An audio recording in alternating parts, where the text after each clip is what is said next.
bersiap-siap.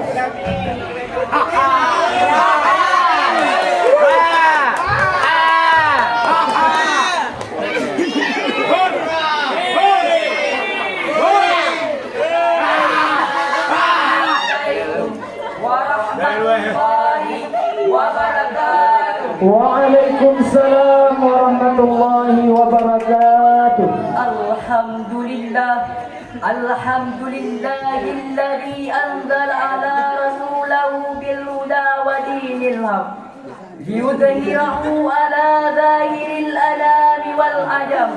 Ashhadu an la ilaha illallah wa ashhadu anna muhammadar rasulullah. Amma ba'd. Dewan Hakim yang arif lagi bijaksana, para hadirin wal hadirat sebangsa dan seagama, patut kita sadari bahwa pengaruh globalisasi dalam semua sektor kehidupan suatu bangsa sudah sangat terbuka lebar, termasuk Indonesia, negeri kita tercinta. Seperti maraknya persaingan perdagangan dan teknologi, informasi dan agresi asing dalam semua lini, termasuk sumber daya manusia dan tenaga kerja. Di antaranya peredaran narkoba yang sudah sampai pada puncaknya dengan kuantan sabu bertonton beratnya, dengan sindikat jaringannya yang telah menggurita dan di tengah masyarakat kita. Padahal sebenarnya Indonesia adalah negara dengan jumlah penduduk terbanyak peringkat keempat di dunia. Kekayaan alamnya, baik yang bersumber dari daratan serta lautan, sangat memerlukan kualitas sumber daya manusia yang cerdas dan kuat untuk bisa mengeksplorasikan beberapa sumber kekayaan alam terbesar di dunia. Seorang sosiolog Islam, Ibnu Khaldun, dalam kitabnya Al-Muqaddimah menyebutkan, bangsa yang lemah akan menjadi penonton dan bergantung pada negara.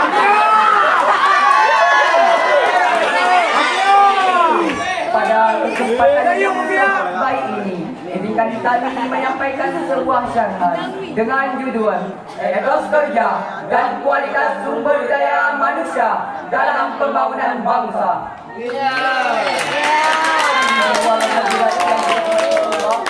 Sebagaimana Allah berfirman dalam surat At-Taubah ayat 105 yang dilakukan oleh kali kita sebagai berikut.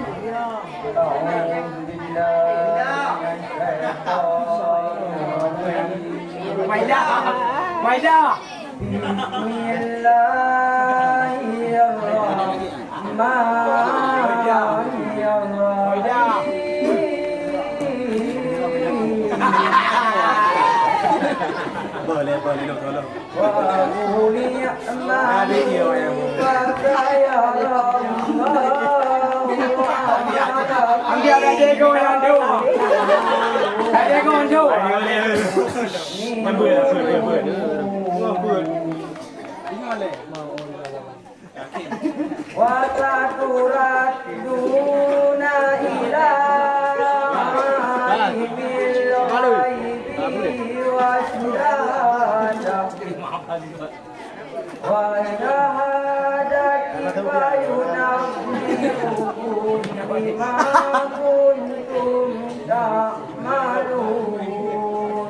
Yang artinya berlindung kepadamu yang terpuji.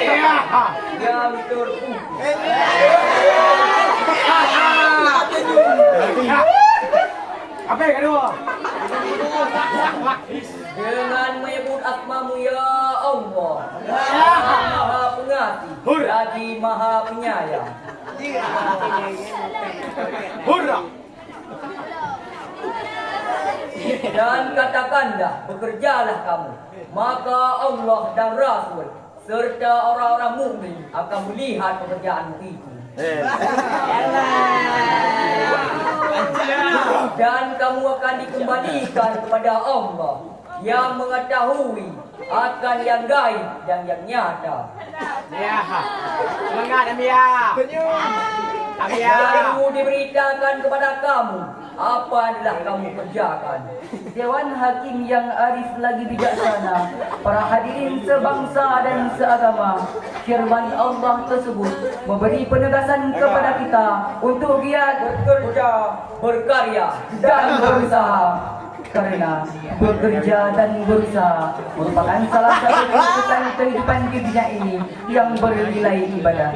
Jika ayat tersebut kita kaji lebih lanjut, maka kalimat i'malu merupakan sirah amar atau perintah. Di dalam kitab Al-Mustafa min Ilmi Usulul karangan Al-Ghazali, dalam kaidah usulul fil amri lil wujubi, pada dasarnya perintah tersebut memberikan arti kewajiban. Lalu hadirin, dalam tafsir Kementerian Republik Indonesia, yakni pada jilid 4 juz 11 halaman 201 sampai 202, menjelaskan bahawa yang dimaksud dengan kalimat i'malu merupakan amal soleh yang dilakukan manusia disaksikan oleh Allah, Rasulnya beserta orang-orang mukmin. Dan kalimat fayunabbiukum yang artinya Allah akan memberikan jalan atas apa yang manusia telah kerjakan selama hidup di dunia.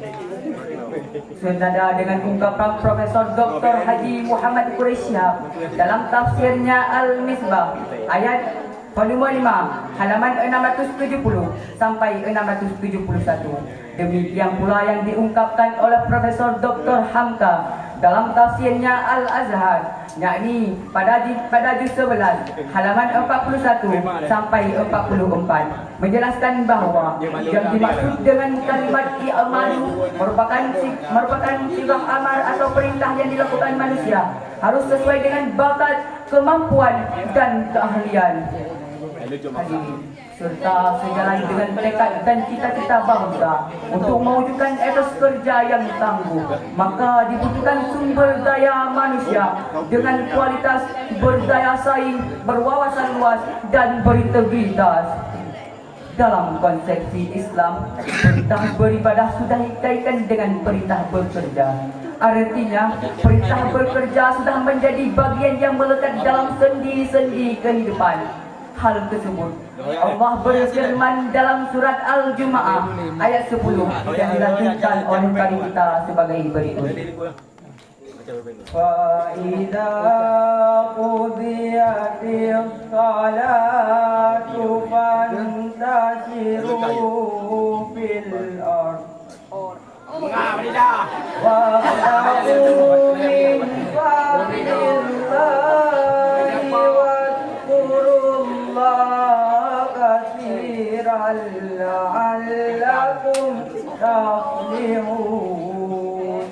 Yang artinya, apabila telah ditunaikan salat, maka janganlah kamu dibuka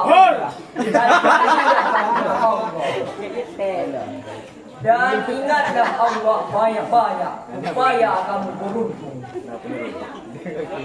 Dewan Hakim yang arif lagi bijaksana, menurut Profesor Dr. Haji Muhammad Quraisyhab dalam tafsirnya Al-Misbah volume 14 halaman 231 sampai dengan 232, menjelaskan bahawa kalimat fantashiru yang artinya berterbaranlah, maksudnya setelah melakukan salat fardu Jumat, maka diperintahkan kepada umat manusia harus bekerja sesuai dengan bakat, kemampuan dan keahlian. Lalu hadirin, dalam tafsir Ibnu Katsir, yakni pada jilid 4 halaman 671 sampai 670, menjelaskan bahawa kalimat fantashiru artinya bertebaranlah, maksudnya setelah kamu melakukan salat fardu Jumat, maka diperintahkan kepada kamu untuk bekerja sesuai dengan bakat, kemampuan dan keahlian. Khalid Abdurrahman Al-Qi dalam kitabnya Safiyatul Bayan lil Ma'anil Quran menjelaskan, ai idza qudiyatis shalah tafarraqu litaharfi fi hawajikum.